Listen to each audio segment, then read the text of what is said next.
Hey guys, Mark here. Friday night out in the shop, and had a busy little afternoon. Got finished up work there and went and got Christina's Corvette out of storage and brought it home, and she got it all cleaned up. And we stopped at Weber's, had our first burger at Weber's for the year, and we like heading down there and having a burger. And stopped there and grabbed a bite to eat. And so I just got home and I was just working on my boat here in the garage. Had a little bit of time to kill, and Grace's girlfriend Maddie came up, and she's a sweetheart. We always enjoy having her around. And so they were all just kind of playing around in the garage and hacking around, and we're having some fun. So anyways, gonna dive into the into Mike's Allison tomorrow. Hopefully I got it all cleaned out. I got the Louisiana mud cleaned out of it. There's a lot of it.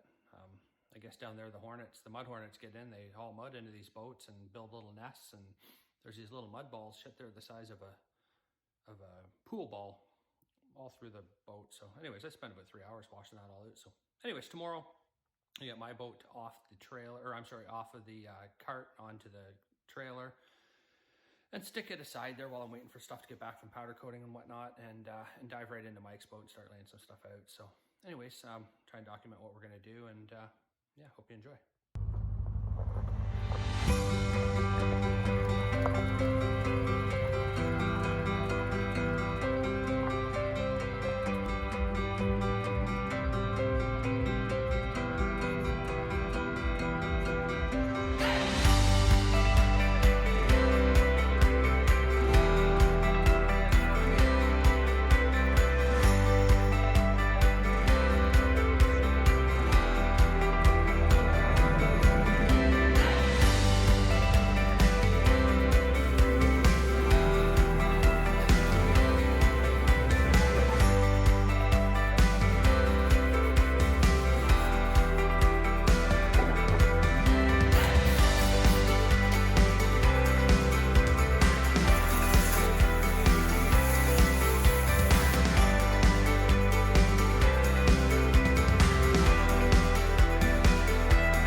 All right, guys, so busy morning here. We got my boat off the cradle and up onto the trailer and pulled out and covered back up and put out around the side for now. And so I want to get onto this boat of Mike's here. So anyways, we got it in the garage, and so we're just going to kind of go through the kind of how I plan out when I'm going to rig one of these or wire them. And I mean, I haven't done a lot of boats. I've done a few now, but I've done a lot of cars, and the idea is the same. I found just a little bit of planning ahead of time makes everything go a lot smoother, especially now with COVID.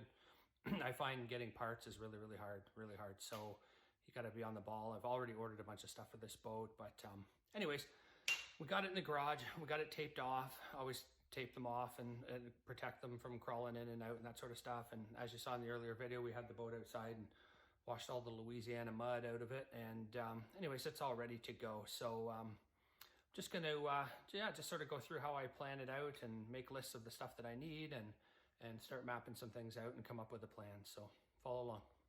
All right, so I'm gonna kind of go through the inventory of stuff that we have here now, and stuff that we're gonna use. So this trim pump was in the boat. I removed it, and we're gonna reuse the trim pump. These solenoids are going to go. I've ordered speed wire solenoids, and this plate I don't think I'm going to reuse because I'm going to wire it in a sort of a different manner. So anyway, so we've got a pump. I'll add that to my list. We've got this big Weldon fuel pump. Again, great pump, bulletproof. So we are going to reuse this and an aeromotive filter that's on the tank there. So I'm going to make an inventory of fittings and that sort of thing. New stuff that Mike had dropped off from Paul was you know, the kill switch. We're going to use a new Merc harness, so that stuff's all new and that's here. I printed off the instructions for the exhaust gas technology gauges that are in the boat now, because Mike's going to reuse those, so that's good. Then Mike purchased an AIM Evo from an Evo 4 from Paul. So he's not going to use the dash, he doesn't want to, and that's fine. You don't need to with these. We can mount this up underneath. So I've got a list of stuff that I need to get because it came with, there's your GPS, your Evo. We've got our EGT probes, but there's only a cable for one, so we're going to have to do two. And I make those here, so I might just do that. The fuel pressure sender, that, and the RS-232 cable for the Merc. So that's good. I think we're going to have to add water pressure, and then I'll see if Mike wants to add a water temperature or something like that. So anyways, that stuff's laid out, so I know what I need there. I can come over here and make a list of other stuff that I need to get. So next thing is I keep a notebook here, so I'll start to make a list of things that I need to get or need to order. As far as wiring and whatnot, I do so many of them. I keep all the colors here, and that's not a worry, and sheathing and shrink wrap and all that kind of stuff. I do have a bunch of Dash 8 fittings of my own that we might be able to make work. I know I have some Dash 8 lines, so I'll kind of lay those out, and the next thing will be to lay those components out in the boat and come up with a plan on how we're going to map it out. So whenever I'm doing these, I'm always trying to think 4 steps ahead, because sometimes what seems to be the easiest place to locate something can kind of be a bit of a nightmare. So for example, like in my mind, I'm thinking, okay, the fuel lines run into this side of the motor. Fuel pump was mounted over here, so wouldn't it be easier to mount the fuel pump to this side and mount the trim pump on that side, because the trim pump lines just go to the center of the boat. So I'm already thinking then of the trim pump. Again, I'm just laying this stuff in place to try and get a visual of where it might go. So trim pump can probably go up something like that. And the fuel pump can do something like that. Now, again, I try and think of symmetry, because A, you want the boat to be as balanced from side to side as possible, but I also kind of like the way it, you know, looks nicer, right? So that Weldon pump is quite heavy. It kind of offsets the weight of the trim pump. So I'd like to see them on opposite sides of the boat. So I'm going to try and put the batteries in the middle. This boat presents a bit of a challenge because this is a tight little area and this fuel cell is massive. But Mike's going to do a little bit of lake boating with this. He wants the bigger cell, so we just have to work around it. I'll obviously take it out for working. I just wanted to put it in place to get a bit of a visual. So another thought that I had too is the Weldon pump can maybe mount like this. Oh, a little bit run out there. Like this. I don't really know just yet. But remember, there has to be room for a pre-filter before the pump. So we got a really confined space that we need to come up with. I would go to Weldon's website before I mounted that pump and see if there's any specifics on how they want it mounted. Sometimes they want them laying flat, up and down. Sometimes it really doesn't matter, but I would always check that out before doing that. So, but by kind of placing the stuff in somewhat where I want to go, I have a kind of a visual too of, I'm almost trying to think about where am I going to run the wires to get there. When you're trying to make them nice and aesthetically pleasing, routing of wires is a key, right? So always, whenever I mount them to a knee or something like that, I'm thinking, okay, how can I run the wires from up in the gunnel and down and that sort of stuff. So just kind of always be conscious of that. You're going to have 2 batteries in here somewhere too that need powers and ground, so we need an on-off switch. So anyways, I find that first part of the project is just to start to kind of lay some stuff out and start looking at fittings and whatnot. I find for me, I wouldn't dive into this right now because I've planted that information in my head, and now tonight I'll be processing it, and I'll probably come up with a different plan and say, oh shit, that's gonna work good, but we can move it out. These boats are super tight, there's not a whole lot of room. So anyways, that's part of the thought process and component layout anyways. So okay, so I got a little bit of a list assembled. So I always start a little book like this, and then at the end of the project I can just give it to the customer. But got a list of the stuff that I've ordered for the boat already. I've got a new trim timer coming for it, speedwire solenoids, speedwire switches. I've got a Bussman fuse box, like they're a nice little waterproof box, and then I terminate them here. Then you don't have like pigtails and shit, it looks like shit. So anyways, make it nice. I ordered 2 full spectrum power batteries and hold downs from Joe for those, and speedwire fuel pump. So fuel pump relay. Gil makes a really nice, like it's like a 60 amp relay. I think just because of the amount of current that big pump's gonna draw, I'd like to go that way as opposed to just a regular one. I think it's just added safety. So all that stuff's ordered out. To order, I know that I need 12 feet of dash 8, 10 feet of dash 6 fuel line, get lightweight line. I need a carbon sheet for mounting some stuff. Dual volt gauge, one for 12 and one for 24. I need a little bezel, like a gauge bezel. I just got an idea for back here where I'm gonna run some wires through, and I thought that would look nice. And then I'll talk to Mike and see if he wants to add the AIM water pressure and EGTs to that. I don't know, he's got EGT gauges in it, and he'll probably want to use those. And anyways, we'll cross that. And then what I do is I make a list of the circuits, and the wire color that I use, and it's kind of universal. I use the same stuff on every boat, so then I just know how it works.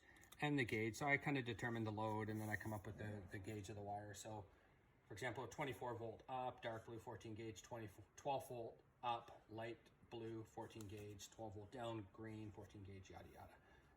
Fuel pump trigger, trim timer, switch, battery cable, 4 gauge.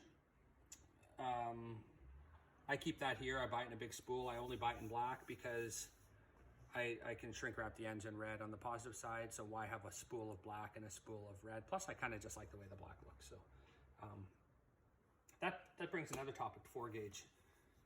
It's a bit controversial when you're talking about wire gauge size for cranking over a battery or cranking over a car or a boat or whatever. And I've talked to some guys in the motorsport industry in great depth about this, because a lot of guys like to run a big cable, 2 gauge, 1 gauge, 1/0, something like that. And that's fine, it'll never hurt. But I was thinking lightweight. And I know some of the top guys, Devin and other guys that are wiring cars in the States, will say even on a twin turbo Pro Line deal, they'll run a 4 gauge battery cable. So if the system is designed properly, no voltage drops, proper crimps, proper connections, there's no reason why you need anything any bigger than a 4 gauge on a V6 outboard motor. So anyways, I buy it in big spools and I use it cars, boats, whatever. So, and I have it here. So anyways, every wire here, everything here I already have, so I'm not worried about that, but I just kind of try and make a list and a mental note, and then that way if I need to order. Same with connectors, all the Deutsch connectors, crimps, shrink tube, and all that stuff I keep here, fortunately. So I don't really have to worry so much about that. So, but when you're starting these projects, take the time, sit down, write up, go through the boat, lay out the components that you have, or the car, whatever you're working on, lay out the components that you have, get an idea, make a list, and it speeds things up, because like I say, lately we're waiting 1-2 weeks for parts, 3 weeks, 4 weeks sometimes. So I'm kind of on hold in this essentially until I get a bunch of stuff, because components have to be mounted first, period. You cannot run any wires anywhere, period, until your components are mounted. So until everything is here and in my hand, I've got it laid out and put in place, there's no sense in stringing any wiring. So anyways,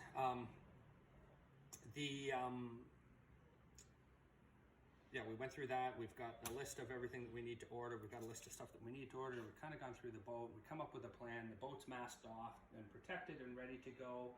So now components come, we start laying it out and stringing it up. So anyways, and as I showed you before with Rob's, I'll lay out my big white sheet here with my markers, and I'll kind of draw the boat with the components, and it just kind of mentally helps me get through roading and that sort of thing. So anyways, it's kind of simple stuff. It's basic. It's not rocket science, but sometimes, it's nice to see how others do it. That's how I do it, right or wrong. One thing I've learned about having a YouTube channel is people love to tell you when you're wrong. I don't claim to know it all. Whether I do it right or wrong, I can assure you that it's safe and it's well done. If you have there's 10 different ways to skin a cat. So anyways, regardless, haters will be haters. That's how I do it. Lay that stuff out. Follow along. We're going to continue and document this build and try and bring you some good footage. So as always, thank you. Appreciate it. Hit that like button, subscribe, comment, share with your friends, and just help me make this channel grow. Thanks, guys.